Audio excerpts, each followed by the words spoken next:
Welcome to my cozy corner of the web, where a cute black cat with unrestrained Wi-Fi privileges gets to monologue at you for half an hour about the meaning of video games. Spoiler alert, it's usually trauma. Today we're talking about a game that's criminally under-discussed and surreal in the best way possible, The Moth Inside Me by Soda Raptor. This game is deeply symbolic, and the second I played it, I knew I had to sink my fangs into an analysis of it. So get comfy, grab some mothballs, and prepare to have your brain infested. We're heading into a bizarre dream labyrinth that might make you question your grip on reality, or at least give you something new to bring up in your next therapy session. Content warning for this video: this game contains intense and sometimes upsetting themes of mental health and trauma. If you're struggling with your mental health, please know that there are resources out there to help you, and there's no shame in reaching out. Additionally, there are some minor light effects which might affect photosensitive viewers. If you're sensitive to any of this, please skip this video and take good care of yourself. But if you're ready to keep going, then let's brighten your day with some light emotional violation and maybe gain some insight into our own minds while we're at it.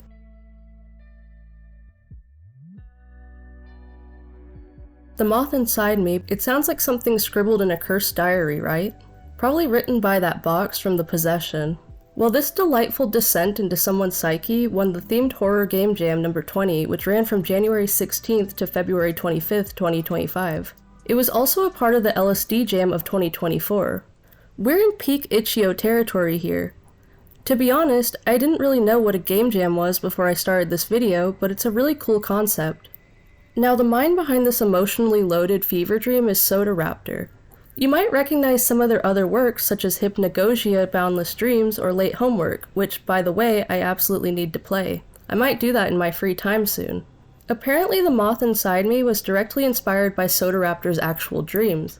In one of the descriptions for the Game Jam page of The Moth Inside Me, they stated they translated their recorded dreams into playable levels.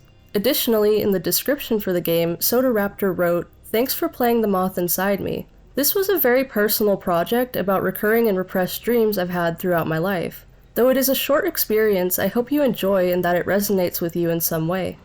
With that being said, I have to be honest, this project is clearly very personal to Soda Raptor. I'm going to set out to try and be respectful of that fact. My goal is not to project my own trauma and biases onto the game, but rather to shed light on a game I feel needs more attention. However, I do have enough trauma to fuel a haunted house, so this game did resonate with me, and I'm going to give my thoughts as respectfully and clearly as I can. Before we begin the plot summary though, I want to say that this game is best played unspoiled, and I highly recommend you play it before watching this video. It's free on itch.io and the link is in the description, so go play it and then come back to learn what the hell you just watched. If you can, consider supporting the dev too. They earned it, trust me.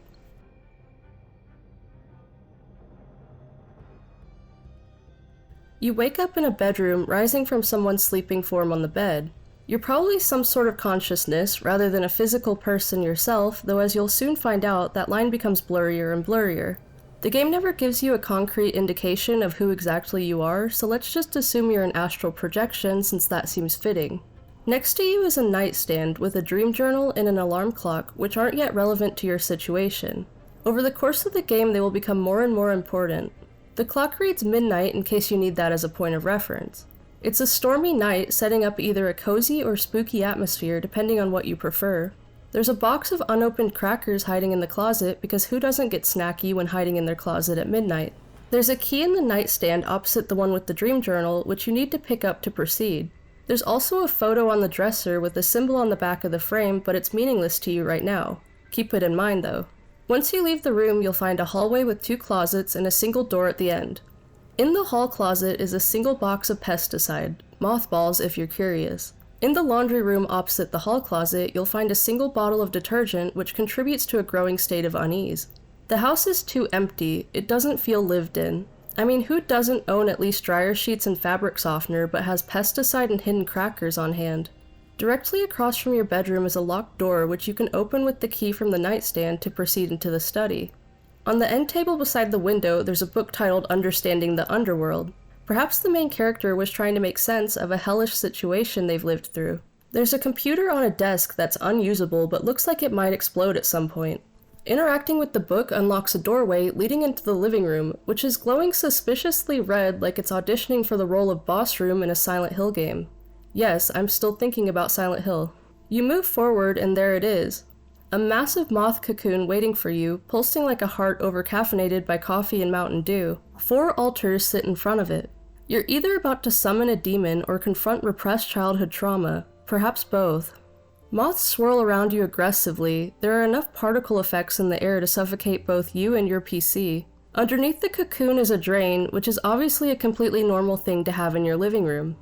Finding this cocoon unlocks a new door in the hall, a bathroom. Inside is a bloody towel haphazardly thrown in the closet, more angry moths, and your first light orb. It's a reddish-pink glowing ball of unclear origin that you immediately take to place on one of the altars. The game rewards you by unlocking a new room to explore, and if you head to the hall, you'll see a shadowy figure disappearing into the closed door of the guest bedroom. So perhaps you're not the only consciousness wandering around here, or maybe that's your body getting up to explore. Inside is a standard bed, a non-functional TV, and a bookshelf you can push aside to reveal a hidden closet. In the closet is a normal-looking binder labeled Doc_2. I initially thought this might be something hidden in the game files, but I'm pretty sure that was just me being overexcited. This binder, however, is your ticket into your first dream sequence, and that's when the game gets juicy. Welcome to dream sequence number 1. You wake up in a dark, grungy hallway. Lights blink on one at a time as you walk through the hall as though you're prowling a goth catwalk. Doors line the corridor, but you can't actually interact with or enter any of them. It's like a little tease that there's more there to explore, but it's just beyond your reach. At the end of the hall sits a non-functional computer. This game has a real thing for technology you can't actually use, like someone's unresolved trauma is a computer with a cold shoulder. You stare at the computer for too long, desperately clicking the interact button, and when you turn around, the hall is gone. In its place is a blank white wall, which you're fairly certain wasn't there before. Looking left and right, you can see that there are 2 new doors which you can actually enter. Turning right leads you to what looks like an office space designed by someone having an existential crisis. Desks are lined up against the walls, and in the center of the room is a large eye. It's maybe a black hole or a camera, or it could be all 3 or none of the above, but I'm just going to call it an eye from now on. Either way, it's watching you. It follows you not physically but visibly as you walk around the room. If you interact with it, it will sink into the hole beneath it. On the left side of the office space, you can find yourself slumped over a computer. Interact with it and it disappears, turning the computer off with it. If you head in the opposite direction to the left door, you find an indoor pool with more computers lined up beside the water. Definitely a safety violation waiting to happen. Someone ought to report that to HR. In the middle is another eye floating above the water, still watching you. Touching it makes it float up this time into another hole. Once you've successfully exorcised all the demonic eyes, you return to where the computer used to be, only to find it replaced by a red door. Red is never a good sign in a horror game. Good thing this isn't so much a horror game as it is a horror experience. The second light orb is inside. The moment you grab it, you're dropped into a new series of hallways. The doors here are chained up, and you're booking it with no idea what's behind you. Maybe there's nothing there, but it sure feels like something's breathing down your neck. When you reach the end, you're not done yet as another hallway greets you. This one has a series of doors which you'll have to open to proceed. Finally, you reach a pseudo-bedroom in the middle of this office space, and thankfully it's the same bed you arrived on.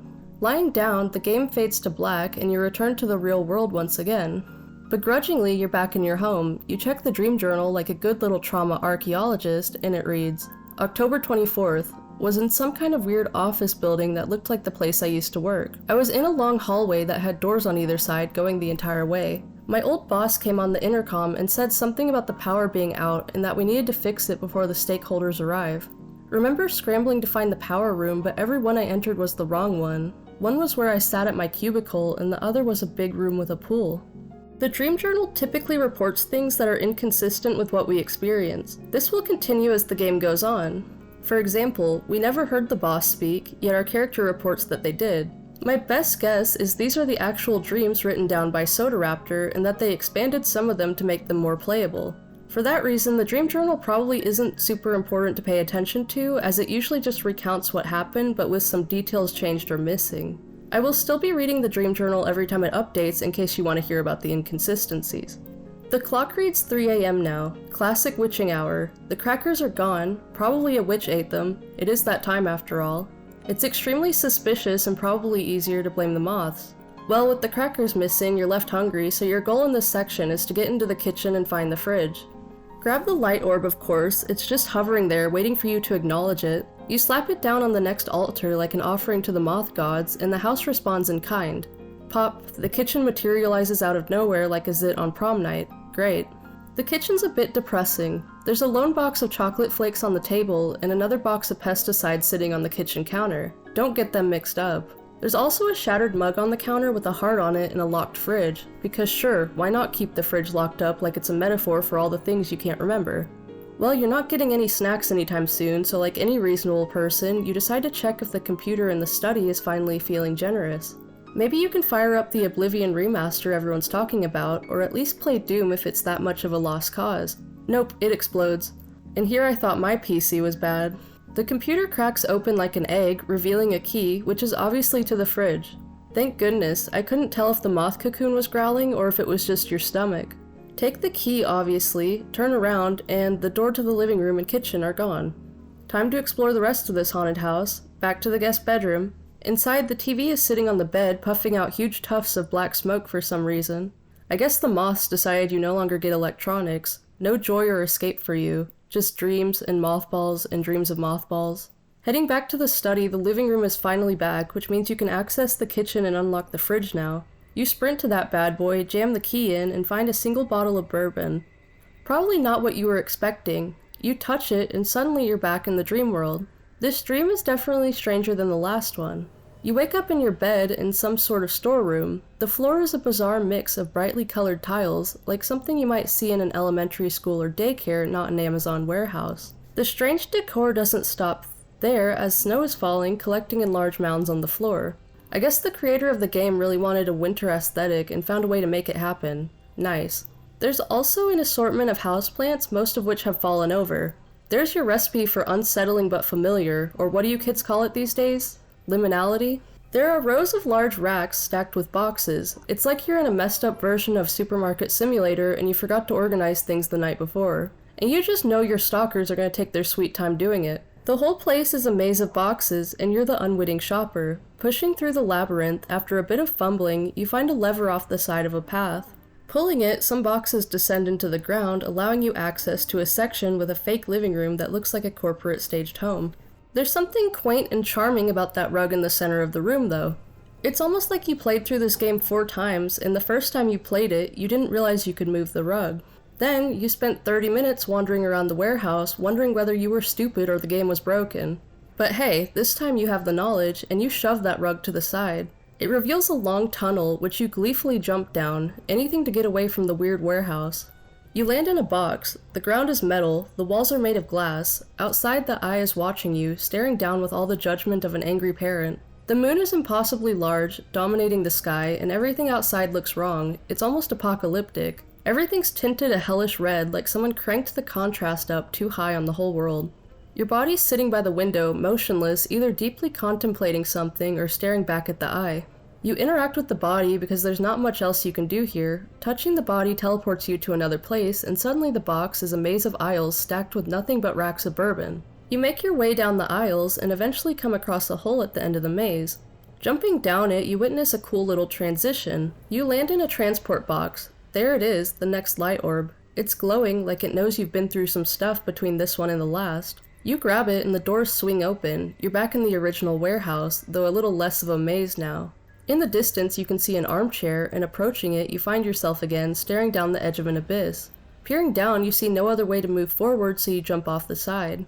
Inexplicably, you materialize unharmed on the other side of the chasm. The body in the chair is gone, but you're still here, so you turn around and make your way through the rows of racks until you're back in bed. As always, the world fades out, and you wake up in the real world again. Welcome back to reality, or whatever the hell this really is. You pick up the dream journal to see what you've scrawled from last night's adventure, since this is now your nightly routine. It reads, February 28th, walking through a big warehouse that was lined with dozens of shelves.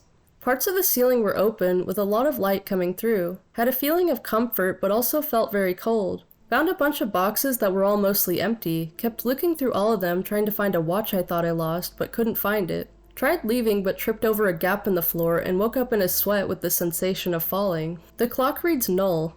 Not really a time. It's a lovely touch, really, like something's reminding you that reality is falling apart, except absolutely no one needed that reminder. There are moths on every inch of your house. You've started writing tally marks on the walls, and of course the crackers are still missing, but now the TV in the closet has disappeared too.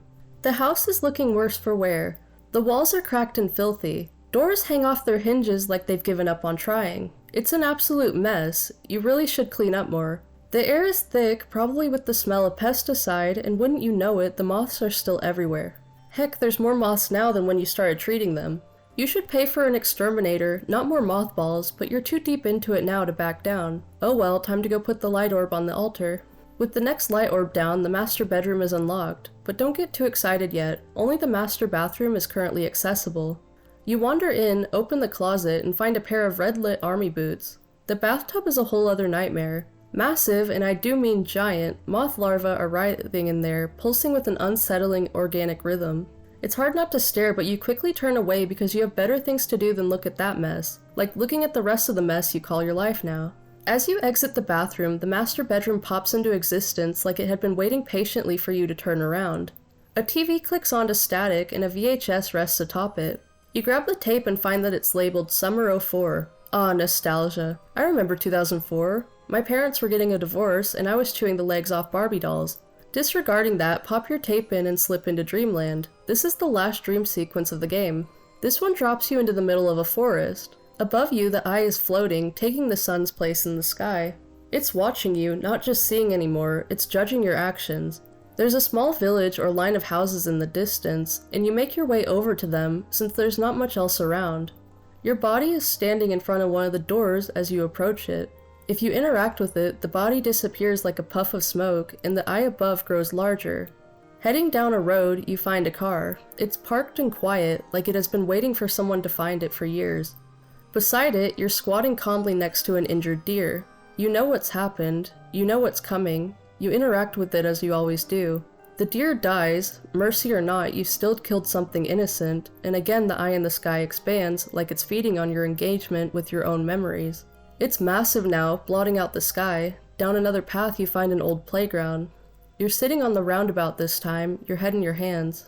Interacting with this one causes the eye to grow again. It begins sucking objects off the ground, pulling them into its gaping maw. So maybe it's a black hole, who knows?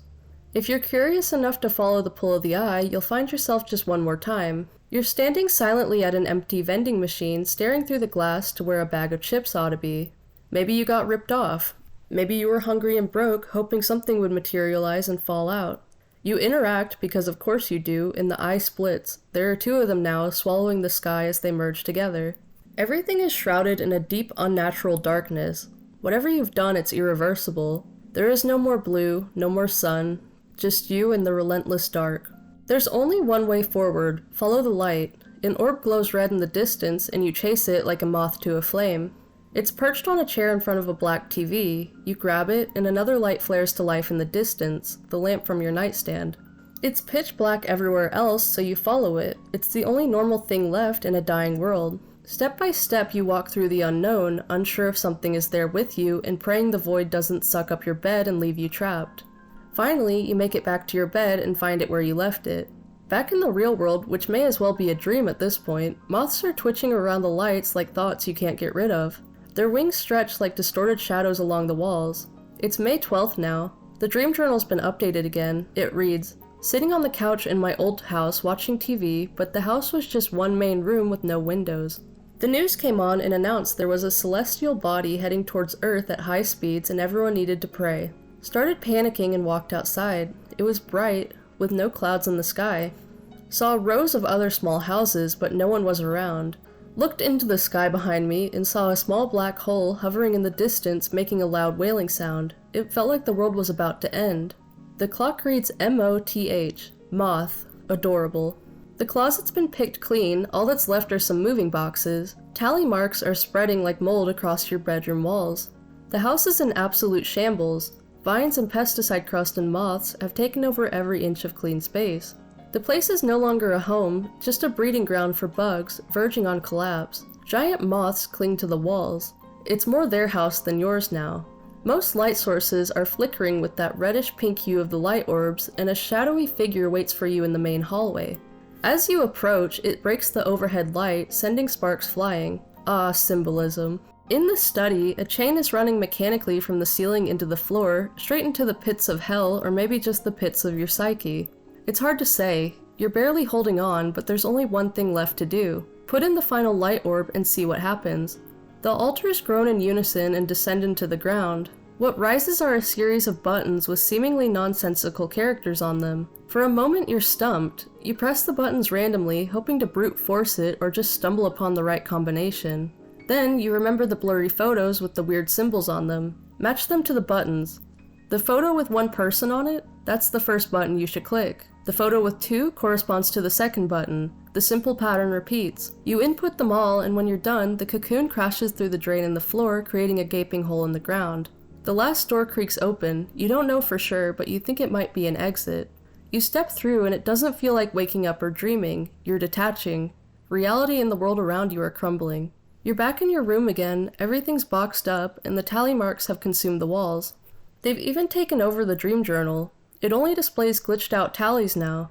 Everything's infected. Shadowy versions of yourself are lurking around, standing in corners or crammed into closets like they're waiting for you to remember something you're not ready or don't want to.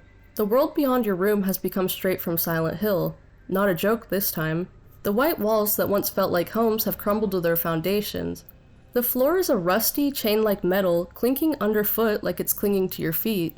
Every surface is grossly overgrown. Vines, dirt, moth, pesticides, it all coats everything. The doors have become chain-link fences, vines creeping across them like nature is coming to reclaim something. It's clear the pesticides aren't working, so there's only one thing left to do. Descend into the core of the rot and cut it out yourself. You move forward, stumbling into the living room, running on sheer bewilderment and determination. It's like something out of a nightmare. The giant moth cocoon hole, the one it crashed through, is waiting for you like a sick invitation. There's nowhere else to go, there's nothing else to do, so you jump in. You fall for what feels like forever, tumbling over and over into a small cave tunnel. The air is thick with moths and earth. They're less populated down here, but present nonetheless. Their wings brush against your face, threatening to suffocate you. Then in the distance, you spot a light. It's tiny and faint, but it's something. You follow it. It's what you've been doing this whole time after all, chasing after those light orbs, following light when it gets too dark. You know the drill because you're no better than the moths. Finally, you reach the light and walk through a doorway. You're back in your room. Everything feels weirdly normal. It's blindingly bright. Too saccharine. There's a thick fog of visual snow overlaying everything, crawling along your vision like it wants to erase the world with you still in it. You can't focus for too long because everything is glitchy and stuttering. There are moving boxes everywhere. It's time. You're ready. You're leaving. And these are the last words spoken before you're gone. Is it time to leave already? It feels like I only just got here. I've been so happy here. I don't want to go. These ghosts will always remain in this place. Time passes, memories fade, but even if I'm sad it's over, I'm glad it all happened. It's time to leave now. In the end, I needed you. Needed you to give me closure. The dreams are behind me, and now I will pass them along to you. Thank you for everything. The moth is inside you now, or was it there all along? The static swells, one final moth assaults your senses. You don't know if this is waking up or fading out, but it doesn't matter. You've already crossed the threshold. You were the moth. You are the moth. Maybe the moth lives within you. Maybe it always has.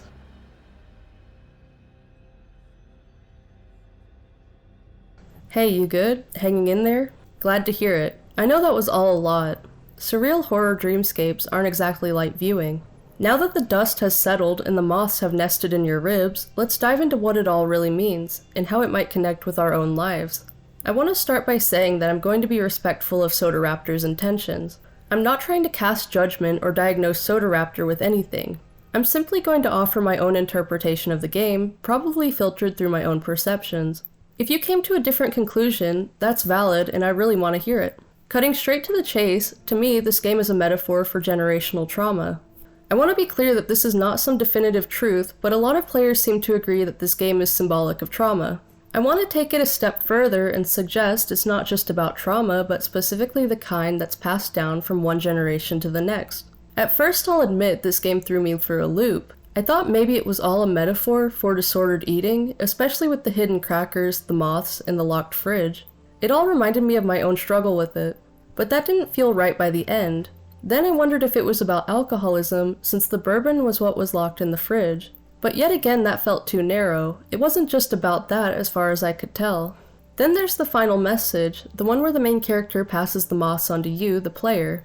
At first I was confused. If this game is about trauma, how could the character just pass the trauma onto us and vanish? That's not how trauma works. You don't just hand your issues off like it's some sort of downloadable content. But the more I thought about it, the more I realized there might be a few overlapping stories. First, there's the house. It's clearly a stand-in for the mind. It's not tied to any physical reality. After all, the windows disappeared the more the main character remembers, and the rooms of the house change depending on what's happening or what memories you're interacting with. Next, there's the moths. They're central to understanding the game since they're at the heart of the symbolism. Moths can symbolize a lot of things, but in this case, they're an infestation in the house. We're not talking about a couple moths flying around, we're dealing with hundreds taking over the character's mind. So I'm pretty sure the moths must represent trauma itself, which brings us back once again to that final message. You can't really pass on your trauma to someone playing your video game, but you can sort of pass it down onto your children. Generational trauma is a kind of trauma that's inherited from family members, usually parents or grandparents. It's not inherited in the traditional sense, like a house or sum of money. It's inherited in the sense that sometimes hurt people can unintentionally pass down that hurt onto others, creating a cycle. So, when the character transfers the moths to you, it might not be a direct handoff to the character, but a symbolic gesture of how trauma is inherited. Let's break this down a little more. The main character lives in a side bedroom of the house, one that would likely be set aside for a child. We don't get a lot of direct info about who lives in each room, but we know there are army boots in the master bathroom closet and a VHS on top of the TV in the master bedroom. It's fair to assume the master bedroom belongs to the parents, and the side bedroom would be where the children would sleep. That suggests that at least one of the parents might have been a soldier, possibly dealing with military PTSD. If we go with my generational trauma theory, it's possible that the parent's trauma got passed down to the main character of the game. There's some evidence to support this, but it hinges on whether the army boots belong to the main character or the parent. To be clear, you could read this game as the rooms belonging to a single person in different stages of development, or that it's a replica of the character's childhood home in which different rooms are tied to different people. For the sake of my theory, we will focus on the latter option, since the game doesn't tell us explicitly what is correct. Either way, the bloody towel in the closet is likely the symbolic aftermath of a traumatic event between the parent and child. The crackers and TV in the closet could be a comfort for the main character if they had to hide from something in their world. The broken mug on the kitchen counter represents something broken during a heated moment, either literally the mug or a sense of trust and safety. The bourbon in the fridge, however, is a tricky one. It could indicate that the parent had an alcohol problem, or it could point toward the child, now an adult, using alcoholism as a coping mechanism. Either way, the interpretation is valid. Then there's the growing pesticide issue. The main character uses it to try and fix things, but it's just a temporary solution. Like alcohol, it gives them a sense of control or relief, but it doesn't actually solve their problems. This is why in the end, the character can't escape until they confront the trauma head-on by descending into the moth lair, acknowledging the root problem, and choosing to walk toward the light. In other words, the character chooses healing over staying in denial. So back to the ending, based on everything I've laid out, the only way I can read it is that the main character has passed their trauma on to their child, which is us. But it's also possible the game's just being cheeky and accusing you of carrying trauma. But I think my interpretation is a little more narratively satisfying. All in all, The Moth Inside Me is an exploration of trauma. I think we can all agree on that. Generational trauma doesn't always look like the obvious war stories or broken homes. It can look like tally marks on a wall, a shattered mug, or memories that feel disconnected or like they don't belong to you. But maybe that's the point. Healing doesn't start with erasing the past, it starts with acknowledging the dark parts, turning on the lights, and facing what you find head on. If this video resonated with you, or if you've got a different interpretation, please drop a comment and start a conversation. I'm very interested in hearing what anyone else got out of this story, since I feel like it's open-ended enough to read in different ways. And please make sure to check out the game and support the creator. Like, subscribe, and hit the bell icon if you'd like to hear more from me. There are still many dark, weird games to unearth.